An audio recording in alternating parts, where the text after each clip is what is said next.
Oh man, it's not rusty. You said a flooded bike. I'm envisioning like rust up to the... This looks pretty nice, man. Hold on. We got a big oil down there. This is not what I had in mind. So a few weeks back, we got a call from one of our subscribers, Stan, who had a really cool bike that he wanted us to get running. So the bike had been previously restored and had been sitting in Stan's garage for over 10 years. I love projects like this because we get to keep a piece of American iron on the road. And on top of that, Stan even hinted that the bike might be for sale. But there's one big problem. The bike was in a flood and I have no idea of the extent of the damage. So if this thing's in good shape and we can get it running, you gonna try to buy it?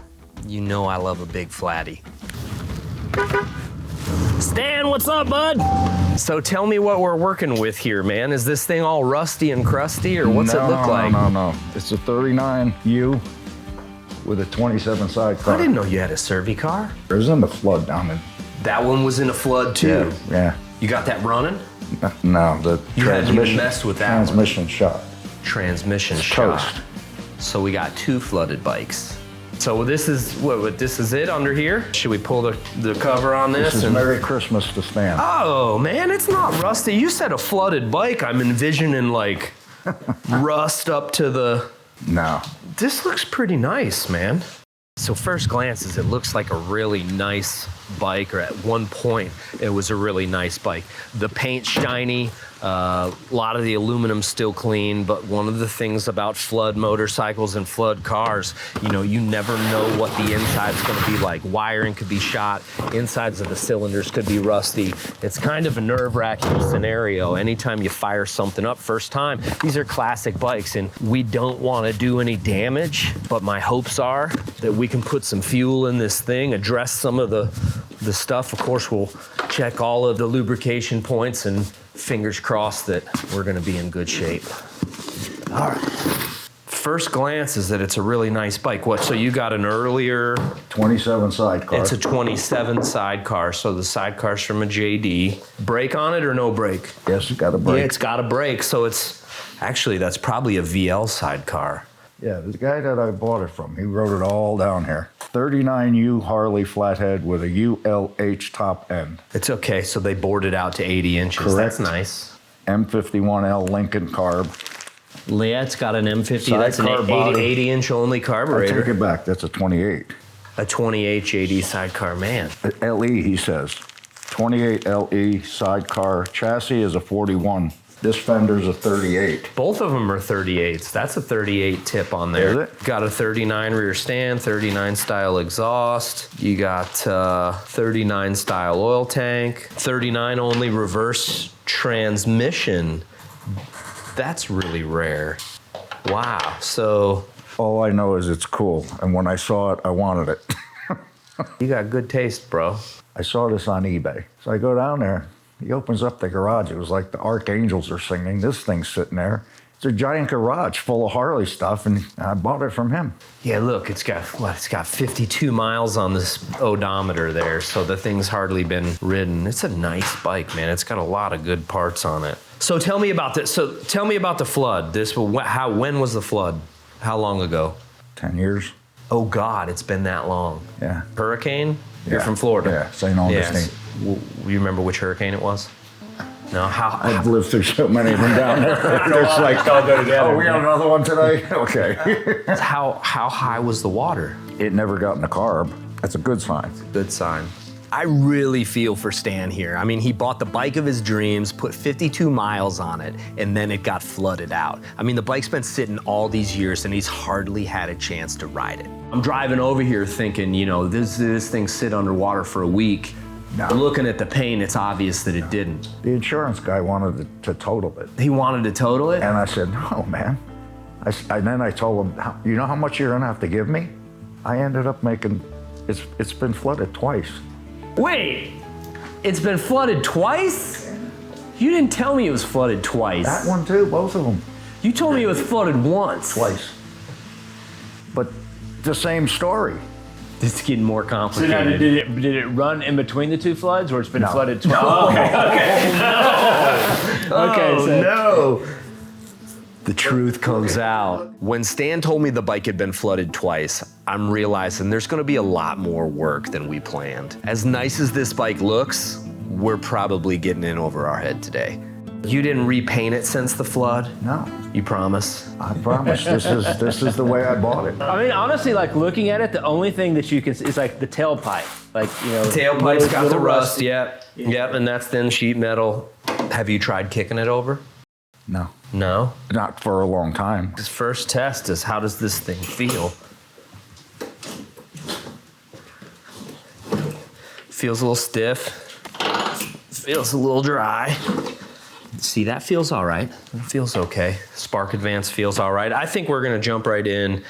Fingers crossed that by the end of the day, this engine's not on my work table, so. All right. I hope not. Now, Stan's a smart guy. Under normal circumstances, he's gonna fire this bike up no problem. But being that the bike was in not one, but 2 floods, he wants to make sure everything's done right. The thing about it is the bike might look nice, but with flood motorcycles, you never know. I've seen absolute worst case scenarios. 39 Harley's a rare year. It's one of the things what we don't want to do is damage to the bike. 74 cubic inch or 80 cubic inch Flathead though, it offers a lot of promise, I think, because these things were made to be durable. These bikes, I mean, come out with a Flathead in 1929 and 45 inches. These 74s and 80s, they started the 74s in 1930. And I mean, these things were built to be durable. They were built to be easy to work on. I mean, they made 80,000 Flatheads for the war. I mean, these things were made to go through the elements.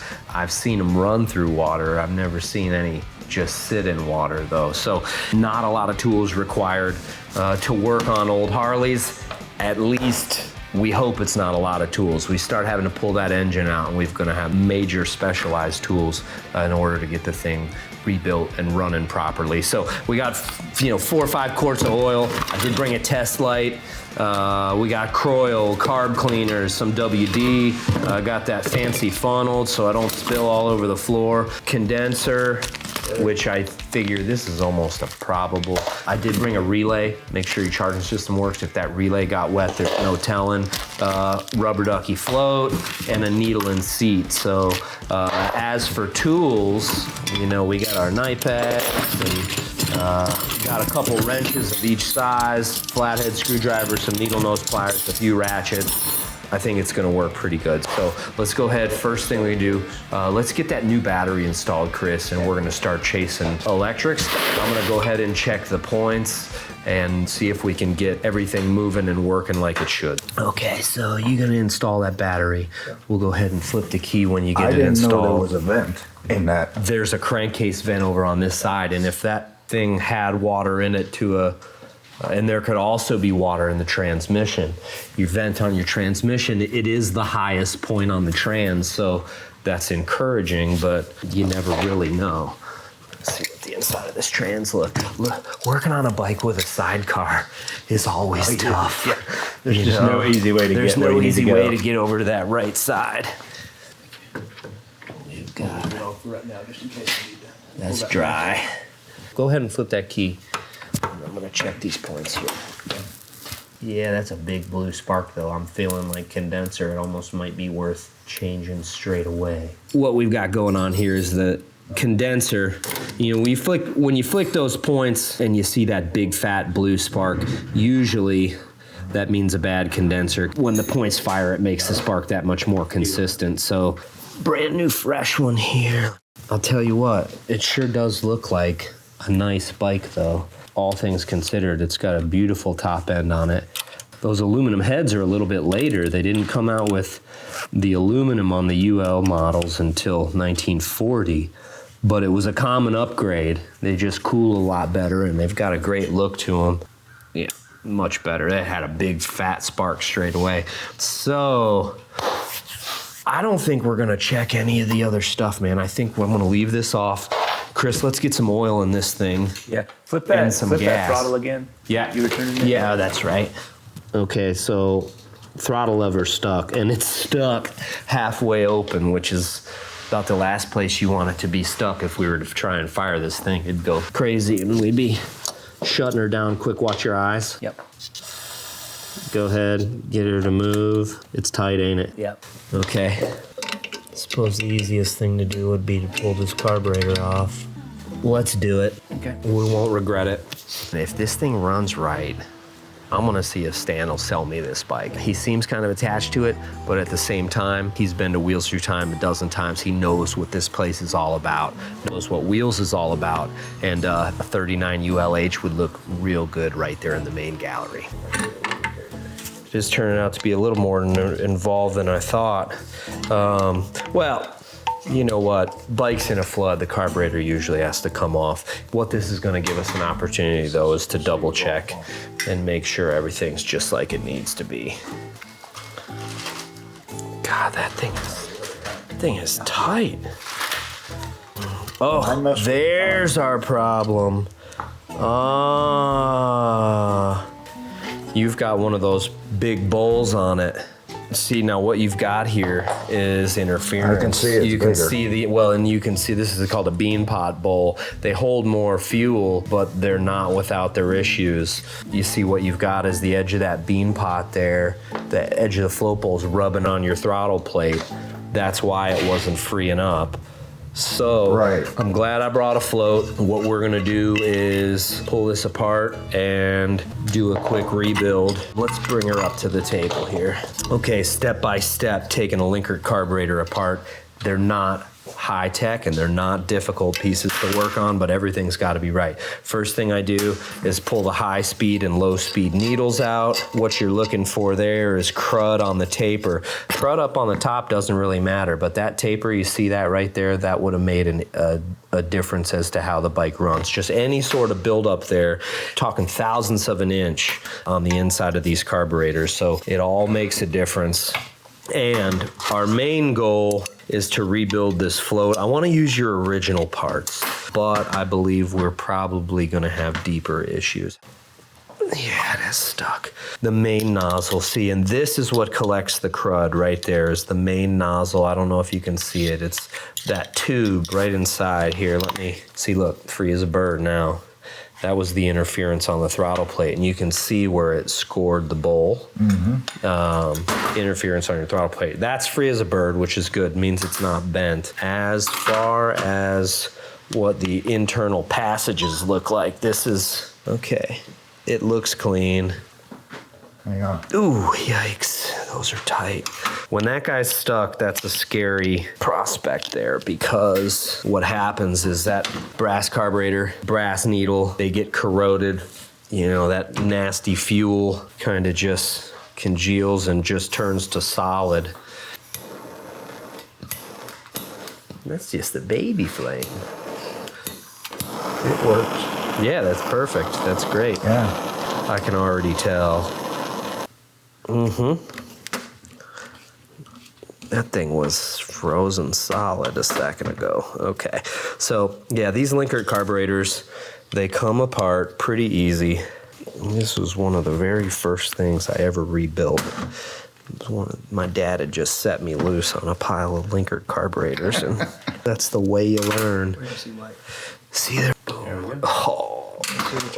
That never would have ran. You can see it's got that kind of green corrosion on it. The holes are plugged up, some of them completely, some of them just partially.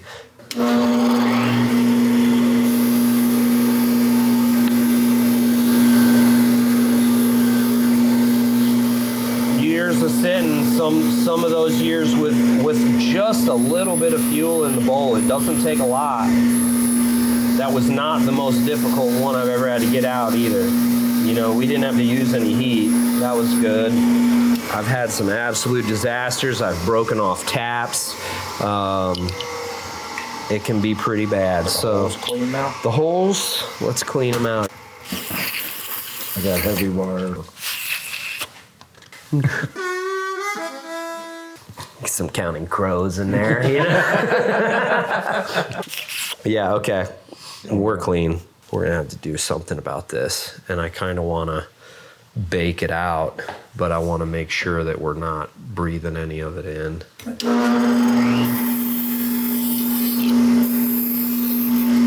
It's pretty wild, you know, you get away from your own shop and you start realizing you end up taking some of your own tools and your own, workspaces for granted. Everything's a little more difficult when you're away from home. It sure ain't rocket science, but you get used to doing stuff a certain way with the tools and the spaces and the processes you have at your own spot, and you get away from it and it changes a little. Okay, let's turn the compressor on and we'll be able to cool this thing off, but I bet you anything we start hearing some pretty serious popping and cracking.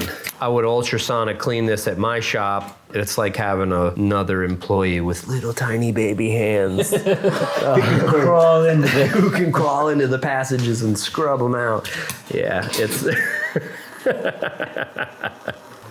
I think this one may have just been corrosion on the outside, because I'm not hearing Snap, crackle, pop. that snap, crackle, pop like it's burning out some old lacquered fuel. Okay, while we're letting that cool, let's go ahead and rebuild your old float bowl. We've got a new nitrofill float. I'm not crazy about that either. You kiss your wife with that mouth? Only after I brush my teeth. She's like, man, you taste like a Linkert float bowl, honey. Yeah. In the manual, it says to relap your needle and seat in, it says use cigarette ash. To grind it in? Mm-hmm. Yeah, which is kind of neat. Lapping compound's way too tough. Yeah, there we go. That'll work. I can deal with that. So let's go ahead and reinstall. Okay, I think we're getting real close. The worst thing we had to do on this was a carburetor rebuild. You lucked out. So we're going gas in that side. Let's do oil. So it's been a process so far. First glance, the bike looks really good. It was a little more effort than I intended, but all things considered, I think it's looking promising. If all goes according to plan, we won't be here kicking all day. If things don't go according to plan, hour or two, we might have this motor on the bench and starting to come apart. Gas here? All right, cool. Let's knock it out. Okay, that's enough. Okay, so we've got fuel in it for the first time in 10 years. Stan, you excited? I've got my fingers crossed, buddy. You think it's gonna run? And do you think it's gonna run well? Yes. Let's turn the fuel on, Chris. Fuel is on. Yeah, a little float bowl tap. So how many kicks? If you say 25. I'm gonna say 3. 4. I'm feeling 10 kicks. 10? I think it's Because gonna. it's been sitting so I long? think it's gonna take 10 kicks. We got fuel in the carburetor. I think we're ready to start it. Let's just go ahead and give it a shot. Hey! Horn works. The water was not up to the horn. Headlights? Yep. Spotlights? Yep. 1. 1. All right. How many kicks do we have? Worst case scenario, this thing, I didn't even kick it all the way a full revolution. So the worst case scenario, we got something like a stuck valve or some rusty gear in a transmission that doesn't let us slip. If that happens, this engine's coming out and your bill's gonna be a lot higher. I can imagine. I've been waiting 10 years, dude. You've been waiting 10 years. Okay, we're gonna wait for fuel. What do we got? We got fuel. There's fuel there. So that's live kicks. Here we go. Ooh, that was all right. 2, 3.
What's definitely happening is that it's got way less oil in the oil tank. So it's shooting more oil out of the bottom Then it's pulling back. than it's pulling back. So it's got to come apart. I don't think the whole engine has to come apart. Engine sounds fine, but there is some oiling system problem that I believe is scavenge pump related. So what we're gonna do, let's go ahead and get the sidecar pulled off, roll this thing on. There's no way to do it without taking the sidecar off.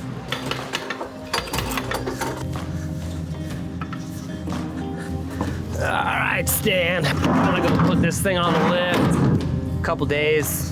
Whatever it takes. Yeah. Well, not what we expected. No, that's definitely not what we expected. That's a bummer. That's a big, big bummer, man. It's a lot of extra work. I'm sure we'll be able to fix it. Well, I hope we'll be able to fix it without having to really tear into the engine. This is a lot more work than I planned.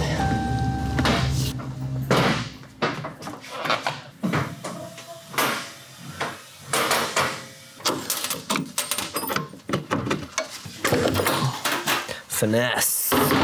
Process now is we got to pull cam cover, pulling floorboards, brake pedals, exhaust, and we're going to look and see exactly what the extent of the water damage is inside of this engine. I mean, looking at the bike straight away, I was feeling pretty good about it, and to be honest, now I'm not.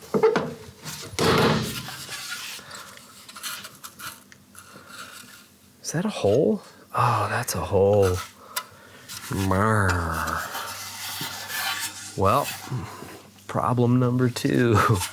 It's exactly where that water would have been hanging out, inside of a rusty muffler. Look, you can see it down here too. I don't know if I have another muffler. That one's junk. Okay. Screwdriver, bummer, man. We're getting into more and more work. And we'll probably need some paper towels. Yeah, that is nasty oil. Not good. Okay, thank you, sir. All right, here we go. I think we pull this cam cover off, and this is gonna tell us if we all go home.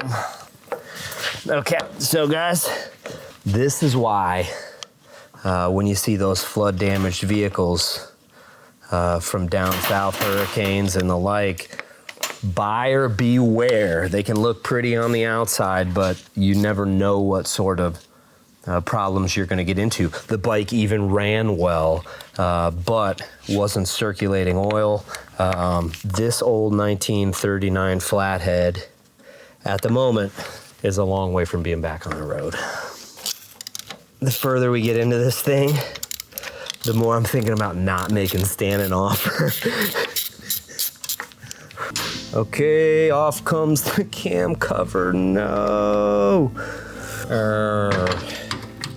A lot of rust. Yeah. Oh, look at all this. Yeah.